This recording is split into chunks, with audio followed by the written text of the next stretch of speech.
I want to help others achieve their highest potential by becoming a best version of myself in multiple domains. Financial domain is just one, but then there's being a father, being a husband, being a community leader, right? Being a servant leader for your business.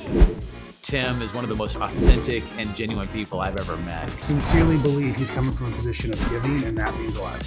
You're going to make huge progress. Our guest speaker for today is Rafik Moore. He is the CEO of Caspian.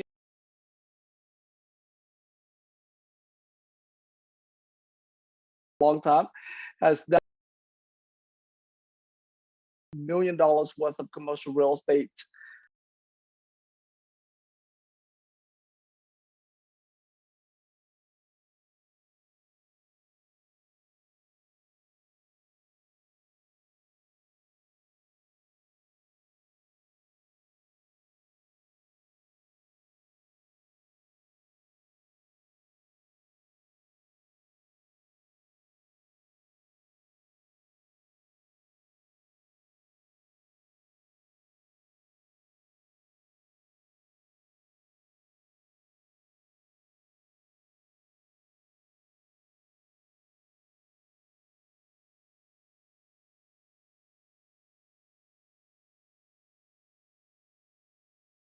On the line with us today. Looking forward to learning a lot.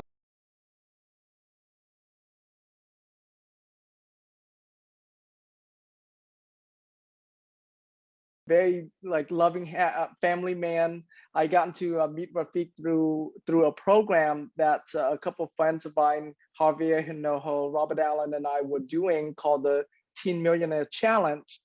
And we took on 19 teens, and Rafik's daughter was one of them. She's phenomenal, as smart as they could possibly get.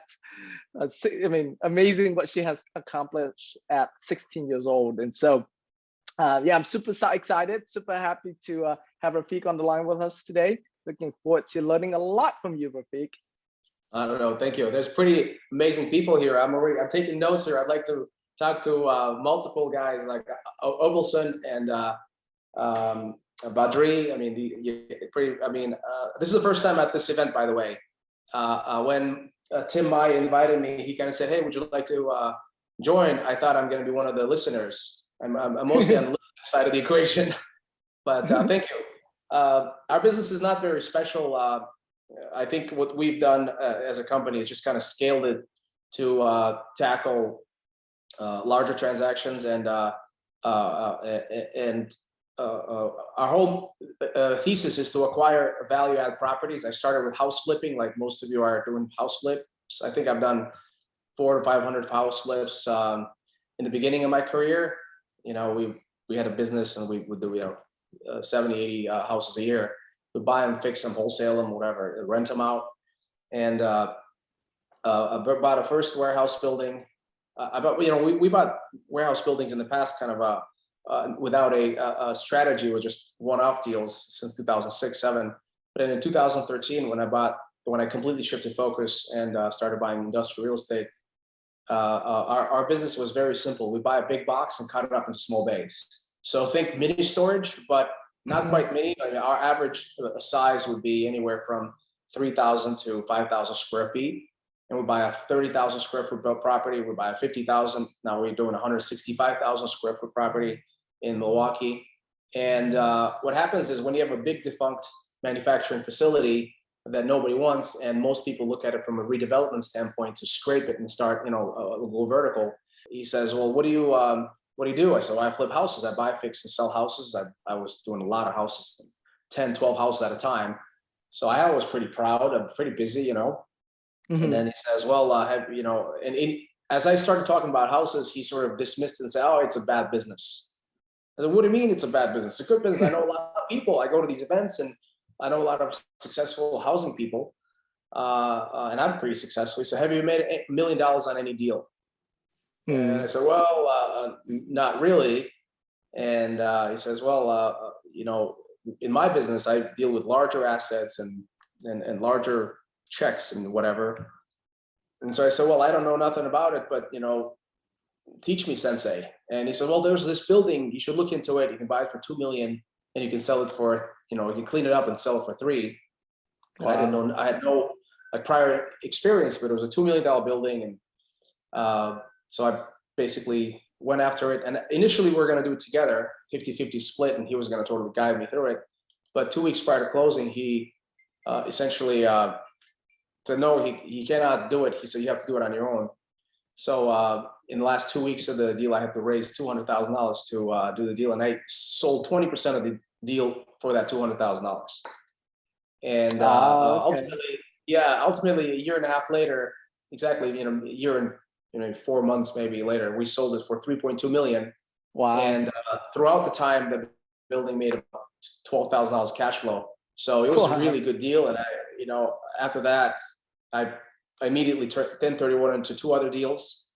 And since then, it's just been on to the next. One thing that is sort of defining characteristic of my personality is I don't dabble in things. I jump into the deep end of the pool, and I start buying, 3, 5, 10 properties every, because I used to a lot of cadence with the housing, right? We always do deals. And I had a team, I had accounting, construction, and leasing. So we just went all out.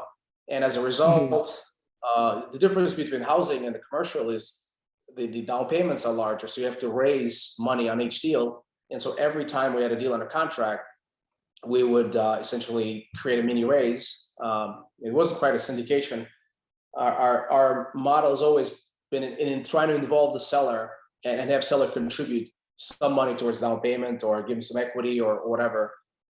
So many times we would bring the seller and he would give us 10%.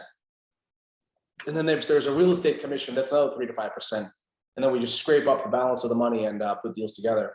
Because our deals are value add, there's always been a delta between the purchase price and rehab cost and the after repair value. So I found some lenders in town who would be okay with 6 months or 12 months seasoning to refinance the property and get all the equity out. And so it's been a consistent rinse and repeat. Like my mentor says, you've learned you one trick pony, and you've learned this trick really, really well to buy these buildings and stabilize them and refinance. And at any point in time, like we have multiple deals under contract that's what we do. And we are all about relationships. We try to develop relationships with our, brokers. We always pay referral partners. We never cut anybody out. We're very principled in the way we do business as a company now. And we have a really good reputation with the banks and vendors and referral partners and tenants. We really take care of our tenants. So we have a lot of cross referral opportunities from whether it's buying a building or it's finding other tenants. And now we are in Midwest. We have properties in Texas and Florida. We like southern properties because it gives us an opportunity to get out in the winter, and it's really cold in Minnesota, as you probably know. But that's the business. It's a pretty, I feel I got lucky to have met some pretty amazing people. I also am part of Commercial Academy. For those of you who don't know, Commercial Academy is a really good place where we get together on a quarterly basis, and there's a lot of guys like me. I'm not very special. I'm just one of many guys, and we also collaborate and cross-pollinate ideas. And some people do mini storage, like my friend Jeremiah owns Patriot Holdings, and he does a lot of mini storage all over Nevada and East Coast. I got friends that do retail. Got some friends, build a vertical, build apartments. But that's basically my little story in a very short period of time. That's awesome. And Commercial Academy is, just so everyone knows, it's run by Scott Shield, right? Yep, Scott Shield's organization. Yeah. Yep. And I didn't know that you're still in it. So you're still, even though you've been in it for now, how 10 long? years. 10 years. And you're still getting a lot of value out of it. So it must be a pretty advanced group. I was, it's very interesting. I was thinking about it. When I started, I was like, the lowest common denominator. Now I'm probably in the top, 5% or 10%. I don't even know. I don't count anybody else's money, but I can tell you one thing. I've developed really good, meaningful relationships with my friends. It's like we climb Mountain Elbrus. We're going to Kilimanjaro next year.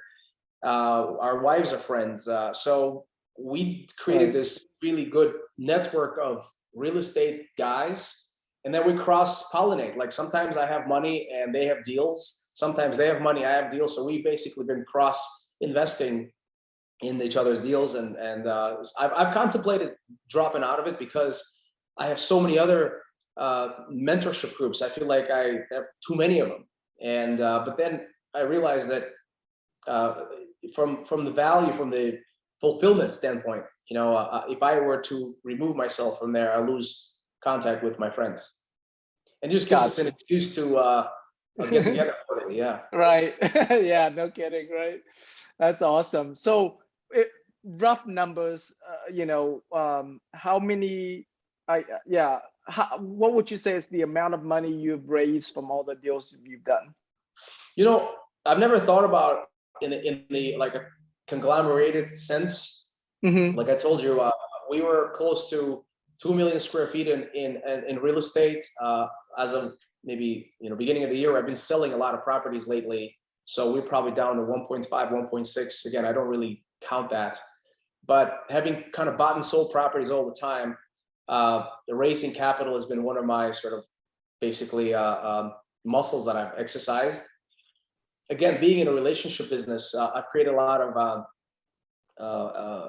relationships with local high net worth individuals and families, and I pay very well. I secure now, like most of the deals I do now, I try to take majority of the risk. If I put the people in the deal, let's say we're buying a 240,000 square foot shopping center in Milwaukee right now, and I really like that deal. I think it's one of those assets that could be a legacy cash flowing asset. And I said to my friends, hey, I can borrow $1.5 million, pay a 10% coupon on a preferred return, but also like to reserve the right to buy you guys out on a 10% annualized return, right? So if they have a capital account $1 million, in a year it would be 110, in 2 years it would be 120, and we can't really go long. But if I stabilize the property and the value goes up by double, by from $5 million to $10 million, the cost of capital will only be 500,000. So we use a lot of these types of techniques to try to, first of all, pay our investors back and keep them happy, so they're not stuck in our deals for 10 years. But at the same time, it gives us the opportunity to keep higher percentage of the ownership in these deals for long-term cash flow appreciation. Yeah. Okay. And so, I mean, I know I'm pushing you on the numbers, but if you have to just give us a ballpark number, would you say? You say so between debt and equity, I'll probably say $50 million in equity, and if I've done 200, 300, $400 million in debt, I don't know, like I have to go through my tally. Like I said, I currently owe $90 million in debt. That's what I have, and our portfolio size, and I don't own the portfolio 100%. I probably own percentage of it, but we have close to 160, $170 million portfolio of assets under management. That's awesome. Those are definitely great numbers for sure. Yeah. Now, when you get into the commercial space, I know you started with that $2 million property. So did you, after doing that deal, did you have a vision of, okay, I'm gonna do $100 million asset under management, or $1 billion, anything like that? Yeah. So it's interesting how there was a newspaper article about death, this high net worth individual, and how he passed on $100 million to his son locally. Wow.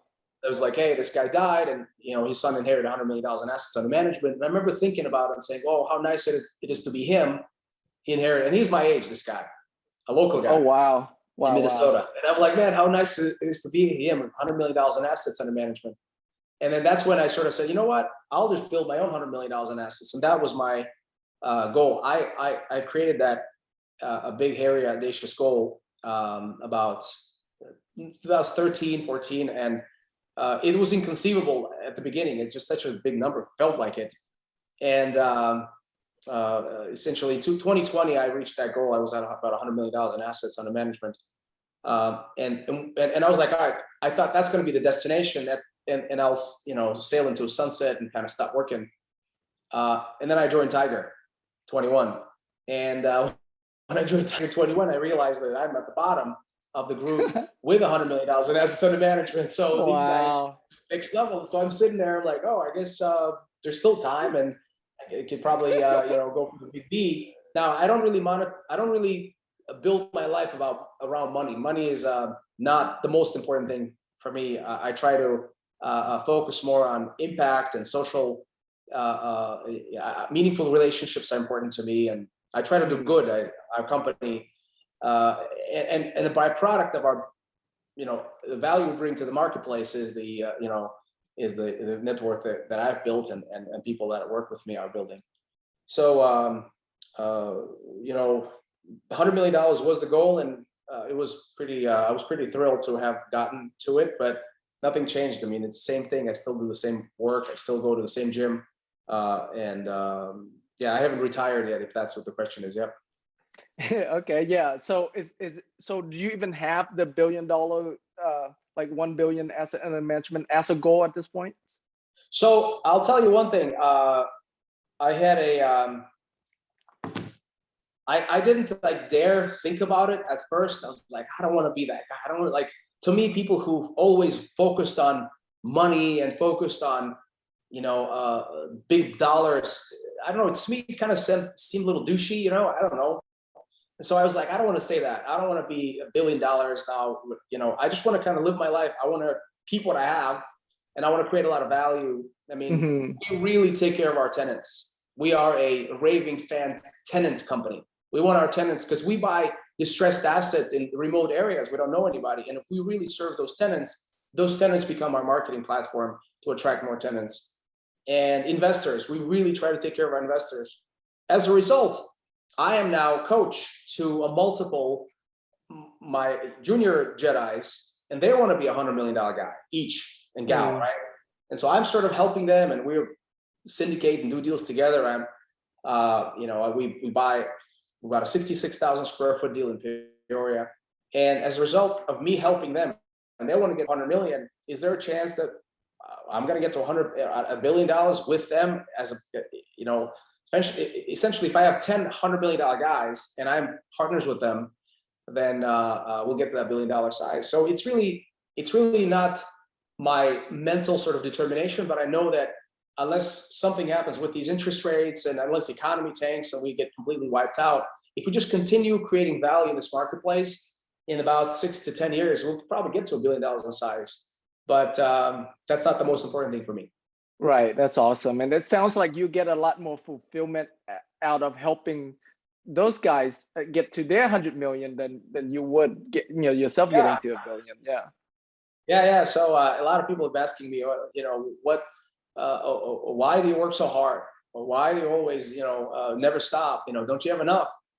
And in pursuit of my understanding of who I am, I had this class with ontological self discovery, and I realized that what fulfills me is the desire to help others achieve their highest potential. And so I kind of recreated my purpose, and I said, I want to help others achieve their highest potential by becoming a best version of myself in multiple domains. Financial domain is just one, but then there's being a father, being a husband, being a community leader, right? Being a servant leader for your business.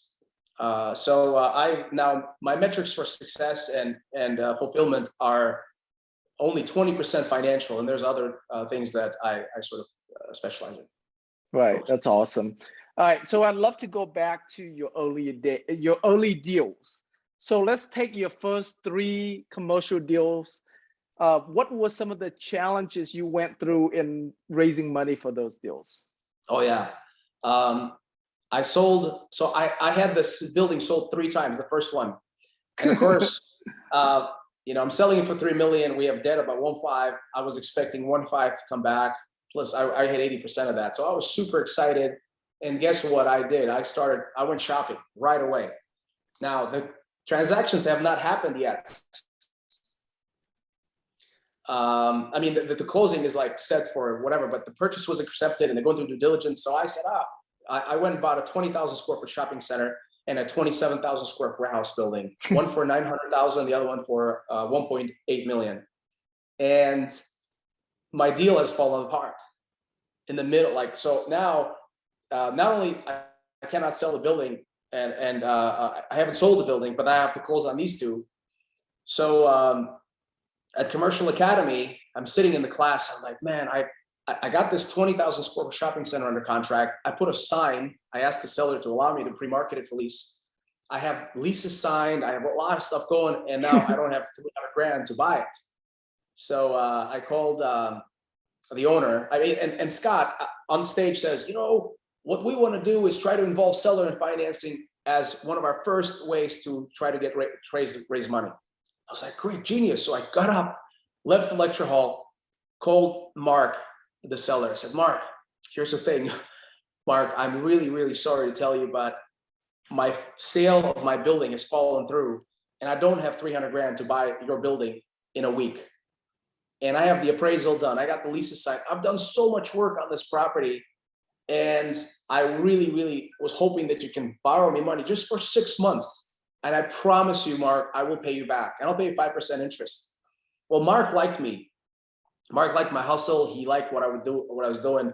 Mind you, at the property, somebody got murdered 6 months prior to my acquisition. So it had a bad rep. It wasn't in a bad area, but somehow there was a bad, like a dive bar. And he was just over it. He was a retired, very successful executive. And Mark's like, you know what? You got it. I'll give you the $300,000. Send me the paperwork. And by the way, don't worry about 6 months. I'll give you 3 years. Wow, So, that's awesome. Thank you, Mark. I appreciate it. I paid him off 14 months later. 14 months later, we stabilized it. It got appraised at $2 million, and we spent $200,000 to stabilize. So our basis was 1.1. That shopping center we actually sold a year ago for 2.2 million. Marshall sold it. I don't know if you know Marshall, my friend. He's Vietnamese too. No, I don't know him. So anyway, that was a challenge, and because I've had a lot of residential business, and I've, in residential, it's the same thing. You always get people to finance your equity. In commercial, the numbers are a little larger. On the second transaction, $1.8 million acquisition, the appraised value was about $3.5 million. I did the same thing. I asked my friend to borrow me money at 15%. I said, 15%, I'll pay you on, I think it was 400,000 or 500,000. And after stabilizing it, and it was 50% vacant, I put a school in there, and I was able to refinance and pay them off. So that's awesome. I got lucky. I mean, every time I'm just, maybe because I'm a nice guy, everybody's nice to me. It's like the world is a reflection of who you are. So I always tend to talk to people that lend me money, and I've been very, good at paying it back. That's awesome. So who is your ideal, private investors now that you raise money from? Like, what's their profile look like? Well, I'll tell you, it's very simple. My ideal people who want to invest money are people who have money, people who have liquidity. And so I always say, hey, every time I meet people that have any interest in investing in real estate or anywhere else, I always say, well, how liquid are you? And if people have, you cannot ever ask people if they have $500,000, you can ask them for $500,000. People they're not going to give you all the money they have. Right. And so naturally I've gravitated towards a lot of people with deep pockets. And I don't have like 100 investors. I probably have 5 or 6 families or friends with very, very successful families that are very liquid. And I created partnerships with them, or I borrow money from them. And it's been a slow evolution.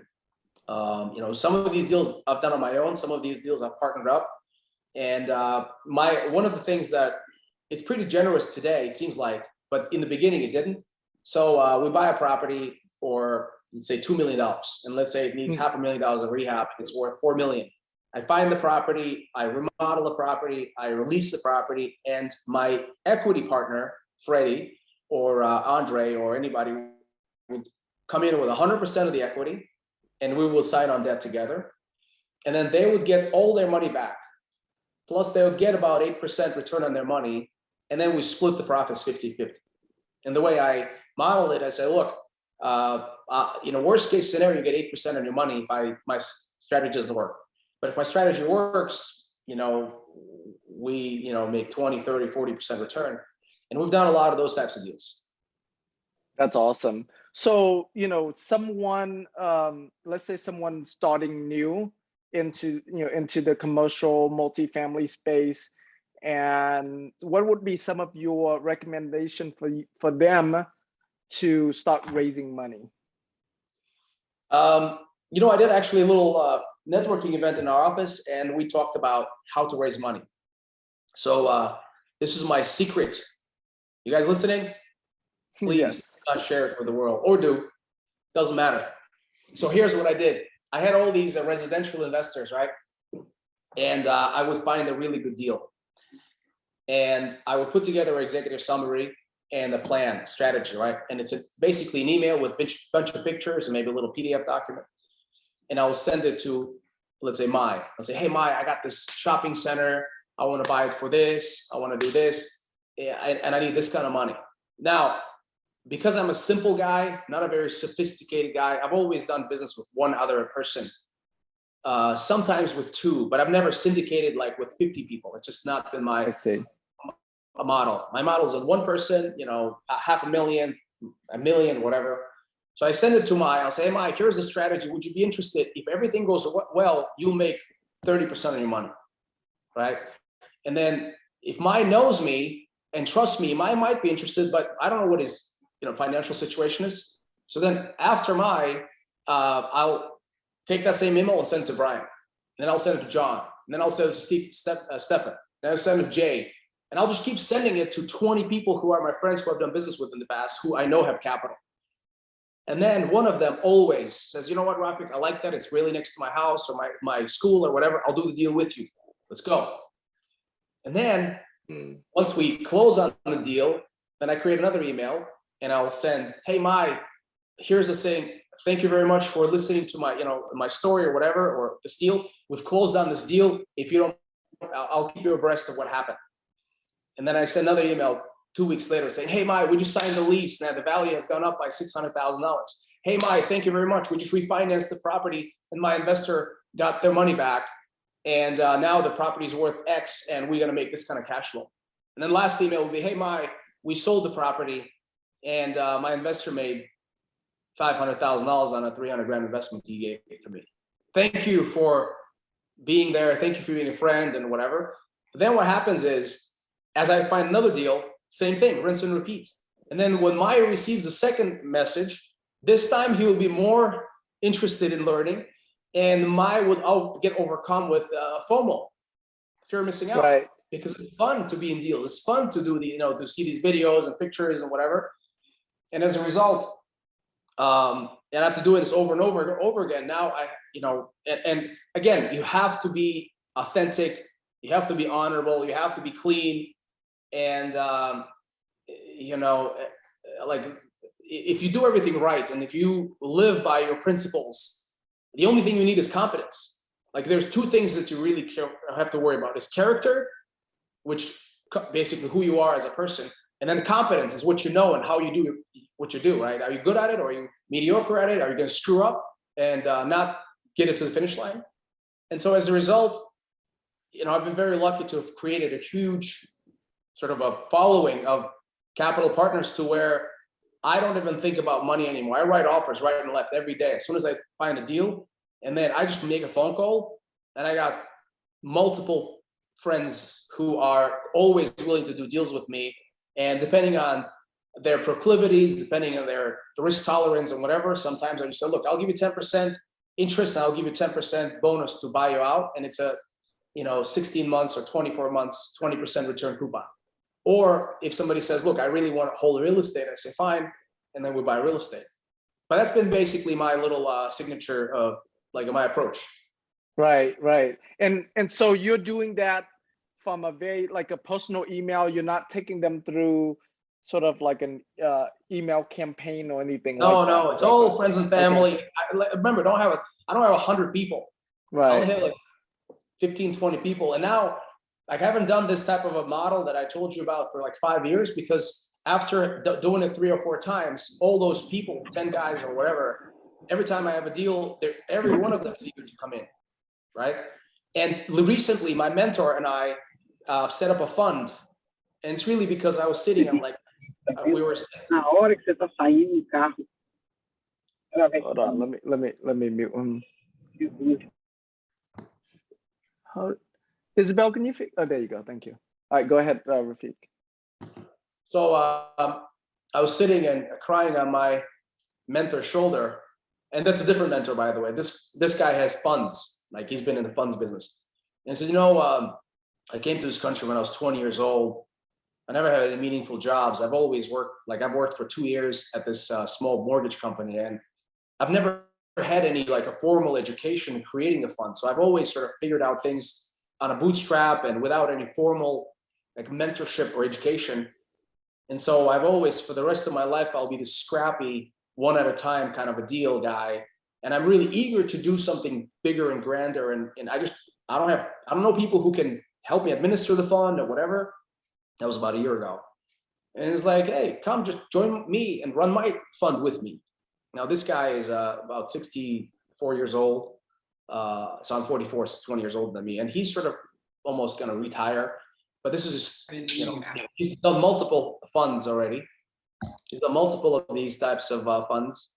And he's like, yeah, you can work with us and no problem. So I'm co-GPing a fund where we're raising $100 million and we're going to leverage at about 20%. And it's going to be all the same thesis of adaptive reuse of large boxes, such as retail, industrial, or maybe big office tower conversion into apartment. I am a small cog in that big machine that he has. So I'm definitely on the learning side of the equation. I'm sitting and, you know, learning and whatever, but it's been great. Level of execution is higher. It's a very, very big business, and I'm super excited about it. I mean, it's a big business that we'll have to deploy a lot of money. Every deal has to be over 10 million. It's 10 to 30 million or maybe $50 million. And it will probably like 10 deals in the whole fund versus I do a lot of stuff under $10 million. So have you guys already raised the entire $100 million for the fund? So there's about 75. So at first it was going to be a $50 million fund, and they had so many people interested that they came in at 75, and they just announced it. So he's like, you know what, we're just going to go for 100 because there's so much interest. And I've already kind of sent multiple of my friends anywhere from $500,000 to $1 million. So I've been able to bring some investors as well. But that's been pretty amazing for me to learn. Cool. So the same investors that were investing in your deals are open to investing in the fund as well. Okay. That's what it sounds like. I was always wondering if those investors who never cared about me, they just want deals and specific metrics of each deal. But they were sort of like, yeah, we like it. We happy to do it. You know, put me down for $500,000, put me down for 700 or whatever. Minimum awesome. Is 250. So I said, yeah. All right. So and then evolution. And what's y'all's plan to raise the remaining 25 million? I mean, they already have a whole bunch of clients, investors, and there's essentially a program, and there's a subscription, there's a portal. And so I personally told my mentor, I was like, look, I'm super excited. I want to go on the streets with you, and I want to sit with a bunch of my friends, and I want to see if I can bring 10 million. So we are actually going to methodically go with the fund paperwork and just go a bunch of meetings and set up you know, lunches and dinners and whatever. And I'm really curious to see if I can actually reach that $10 million goal for this fund. Awesome. So how does someone go about building the kind of funds that you have? Is it going to events, you know, being a part of groups like commercial academies and going to those type of events? Would you say that's the best way, or is there some other ways? That's a good question. I guess being deliberate and you know, living with the plan. So to me, I've always needed money, right? I didn't have any money to start with. I have a guest who just flew in, and we gotta go on a meeting afterwards. Yeah, okay. I'm doing a Zoom call. So anyway, so I basically have are you familiar with the concept of reticular activation system? Yeah. Yeah. So to me, every time I heard that somebody has money, I kind of slightly, all right, I want to talk to this guy. Right? And then we get together and you tell me, hey, this is what I do. And if they have any kind of inclinations to invest in real estate, then I just get their phone number and information. I always invite them to my office. I always introduce them to my team. If they have time, I'll sit them down. I always have a lot going on. So I just get them into my car and we drive. We drive to my properties and I say, hey, here's what's going on. We're building this, we're cutting this, whatever. And it's fascinating stuff because not a lot of people do this. Yeah, so I guess that was one of my things. And then joining Tiger 21, joining the DIC, we always sort of in that realm of real estate and investments and stuff. And when you constantly are in those circles, people are looking to do deals. Right. And so I think the other thing is I'm very passionate about what I do. And I think my wife says, would you shut up talking about real estate? What's wrong with you? That's what I do. That's who I am. So I think that's the other thing is I always do this and it just, it happens naturally. That's awesome. So share with us about this Tiger 21 group. What's the qualification to get in the group and what type of people are in the group? So Tiger 21 is a very interesting mastermind. I've always been sort of gravitated towards masterminds, whether in town or like Commercial Academy. It's been a great place to meet people, to network, to learn. Being a prolific student of life, I've definitely, if anybody says, what do I do to elevate in life and achieve my goals? I always say, you got to join the mastermind and find the room where your lowest common denominator. So when I joined Tiger 21 in 2020, I was about $100 million portfolio, and I thought I'm somebody, successful or whatever. So I go in there, and minimum subscription amount is you have to have $10 million of liquid assets to invest, so you can invest in deals. This club was created for people who sold their businesses and have that exit, and are interested in investing in various deals. They don't just do real estate. Real estate is a big part of what they do, but then there's equities, there's a bunch of different deals. Pretty fascinating. I would not have learned so much about stuff outside of real estate had I not joined the group. And the minimum requirement for net worth is 20 million. You have to have $20 million of net worth. It costs 30 grand or 35 grand a year to join. And they didn't have a group in Minnesota, so I had to fly to Chicago every month for the meeting, 5-hour meeting. And they opened a Minnesota group about 6 months ago, maybe 9 months ago now. And now I just joined that group. It's pretty awesome. A lot of people meet there because they want to invest in something.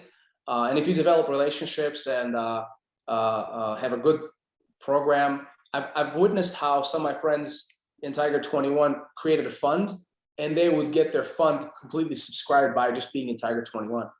That was amazing. So definitely a place where you can raise some money. Right. That's really awesome. Okay. So you've been through the last market cycle, right, in 2008. Where are you, what's your crystal ball saying with this market that we're coming on? I don't know. It's future.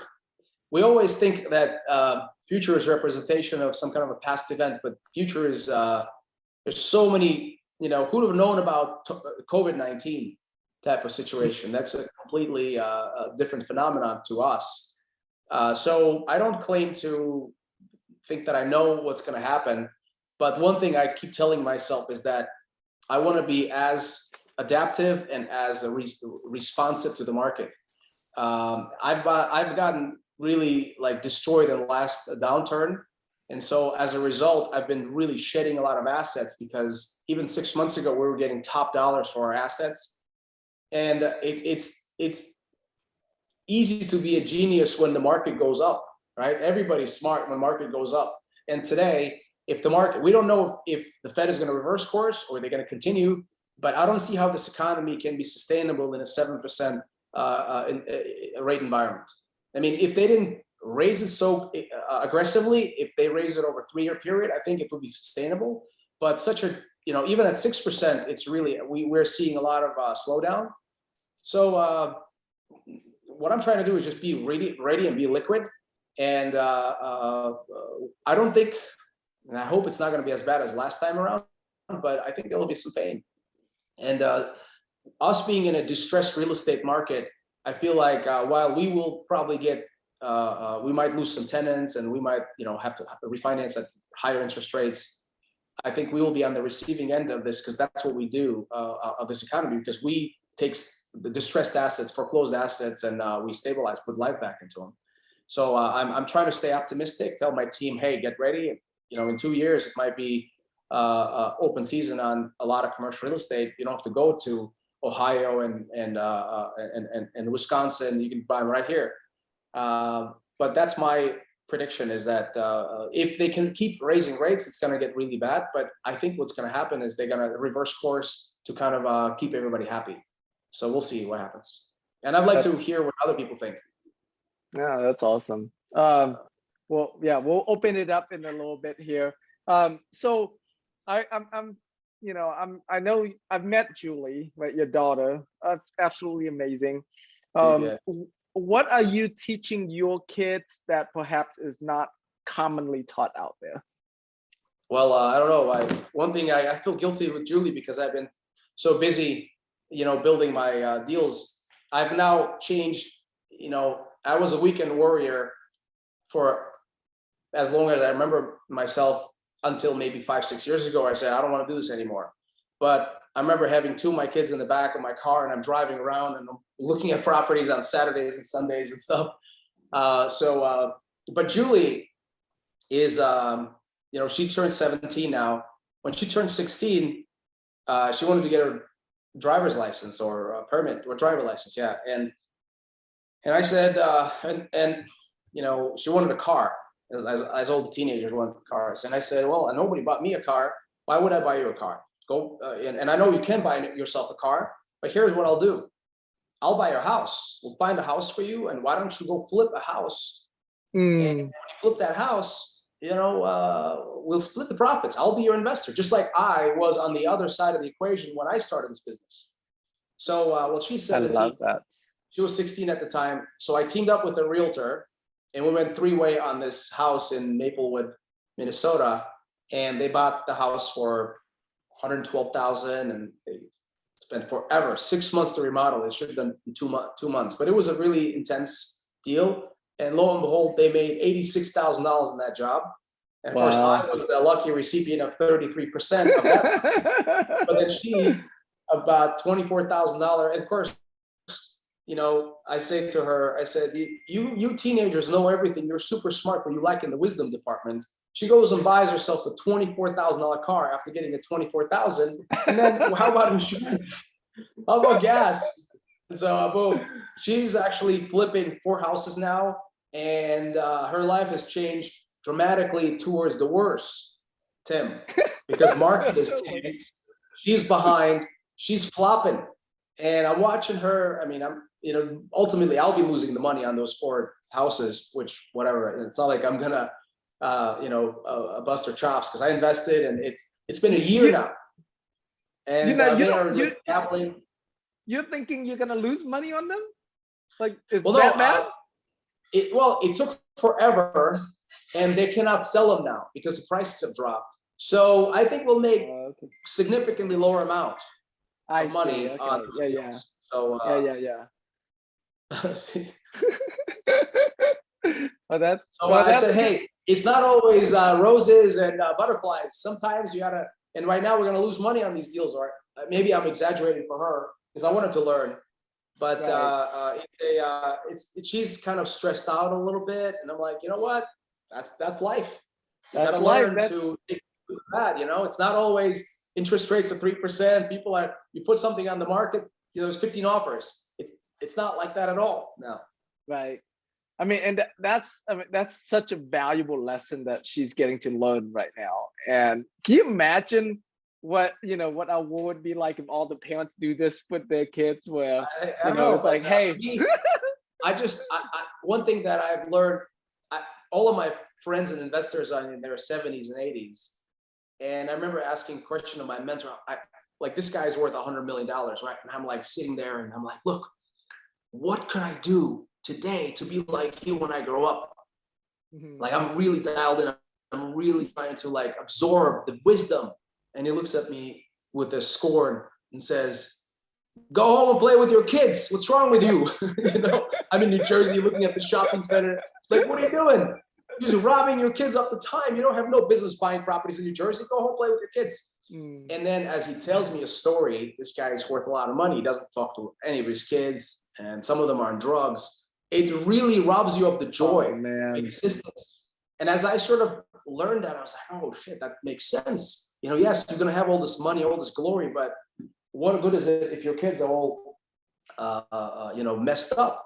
And so I sort of reversed course and said, look, I'm not gonna be doing so much real estate. Well, I'm not gonna work on the weekends, and I really want to spend more time with kids and stuff. So that was a lesson I learned from some of my mentors. That's a super valuable lesson there. So that leads me to, you know, our last question here. What is your biggest passion right now? You know, what do you want to achieve the most in your life right now at this time in your life? You know, one thing that I'm super grateful to have achieved this little success that I had, and I don't really have any, you know, burning desires to achieve any one particular feat. Like, I don't have a desire to be a billionaire. I don't have a desire to whatever. I'm just kind of coasting in life, and I want to have impact. I want to help people. I want my work to mean something. And as a result, you know, every day when I come to work or whatever, I want to just show up in the best way. Come on in. Julie is coming in.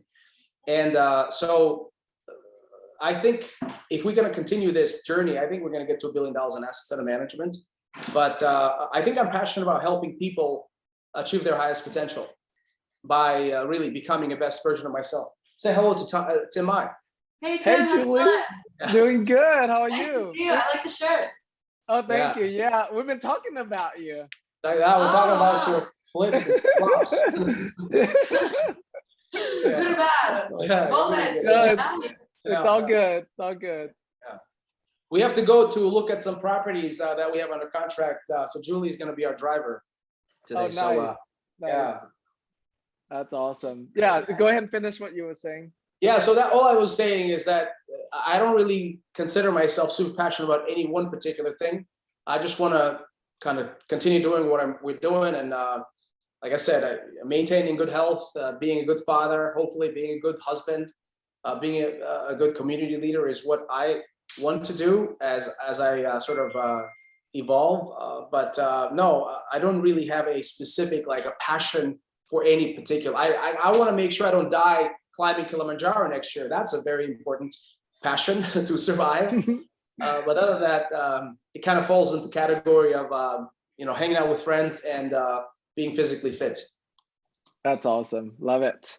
All right, before we go into the Q&A section here, I just want to take this moment to thank you so much for doing this interview with me today. I've learned a ton from you. Yeah. And definitely excited to watch, you know, to look forward to watching your journey with the $100 million fund and what you do around that. We'll definitely get you on one of these calls. If there's anything I can do to help you guys, let me know. I'm happy. I'm one phone call or an email away. You can reach me at, CaspianRealty.com is our website, but Tim, I'm sure, has my contact information. And I do really want to do something around the tokenization of the fund for the next iteration of raising capital, because a lot of my young investors want that liquidity, and I like that opportunity to have the liquidity in real estate investments. So that's something we've been kind of thinking about and pursuing. Yeah, definitely. Yeah, maybe we'll do a call just on that. That'd be a lot of fun. So I'll invite. Yeah, send me some invites. I'd like to be. I apologize. I didn't really know I'm going to be like interviewing. I thought I'm going to be one of the guys in the audience. So I was at the gym.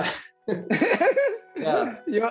You're a superstar, so of course you're gonna be the expert on the flying. So there's a lot of superstars here.